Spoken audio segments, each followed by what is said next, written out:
ঈদ মোবারক। কেমন আছেন সবাই? আশা করি সবাই ভালো আছেন। আজকে আপনাদেরকে তৈরি করে দেখাবো বেক পাস্তা রেসিপি।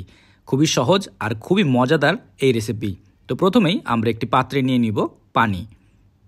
এরপর আমরা দিয়ে দিব সামান্য পরিমাণে লবণ। লবণ দেওয়ার পরে আমরা এর উপর দিয়ে দিব সামান্য পরিমাণে তেল। আমি এখানে সয়াবিন তেল ব্যবহার করেছি।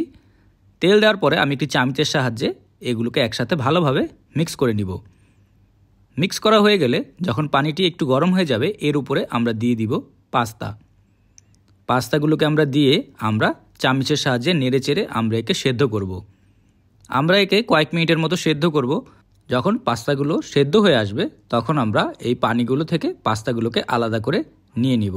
দেখতে পাচ্ছেন আমার পাস্তাগুলো সেদ্ধ হয়ে গেছে। তো এগুলোকে আমি একটি চামচের সাহায্যে নিয়ে নিচ্ছি। এরপর আমরা এগুলোকে একপাশে রেখে দিয়ে একটি পাত্রে নিয়ে নিব মায়োনেজ। এরপর আমরা নিয়ে নিব টমেটো সস। আপনারা চাইলে টমেটো সস বা ক্যাচআপ যে কোনো একটি ব্যবহার করতে পারেন। তারপর আমরা এর উপরে দিয়ে দিব কুচি করে কাটা পেঁয়াজ। এরপর আমি দিয়ে দিব ক্যাপসিকাম ছোট করে কাটা। ক্যাপসিকাম দেওয়া হয়ে গেলে আমরা এর উপর দিয়ে দিব সসেসগুলোকে আমি ছোট করে কেটে নিয়েছি। এরপর দিয়ে দিব লবণ। তারপর দিয়ে দিব গোলমরিচের গুঁড়ো। এর উপরে দিয়ে দিব আমরা সামান্য পরিমাণে পাপরিকা পাউডার। তারপর আমরা দিয়ে দিব চিলি ফ্লেক্স। এরপর দিয়ে দিব অরেগানো। তারপর আমরা দিয়ে দিব সামান্য পরিমাণে বাটার। এরপরে সবগুলোকে আমরা একসাথে ভালোভাবে মিক্স করে নিব।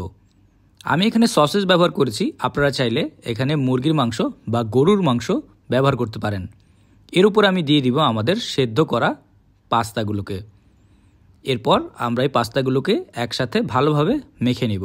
আপনারা কে কোথা থেকে আমার এই ভিডিওটি দেখছেন অবশ্যই কমেন্ট করে জানাবেন। আমি আপনাদের সবার কমেন্টের উত্তর দিব, কারণ আপনাদের কমেন্ট পড়তে আমার সত্যিই অনেক ভালো লাগে। মাখা হয়ে গেছে। এখন আমি এর উপরে দিয়ে দিব সামান্য বারবিকিউ সস। বারবিকিউ সস ছাড়া আসলে বেক পাস্তা খেতে তেমন একটা ভালো লাগে না, তাই অবশ্যই বারবিকিউ সস ব্যবহার করবেন। তারপর আবার এগুলোকে আমি ভালোভাবে মিক্স করে নিব। মিক্স করা হয়ে গেলে আমরা এগুলোকে একটি পাত্রে নিয়ে নিব।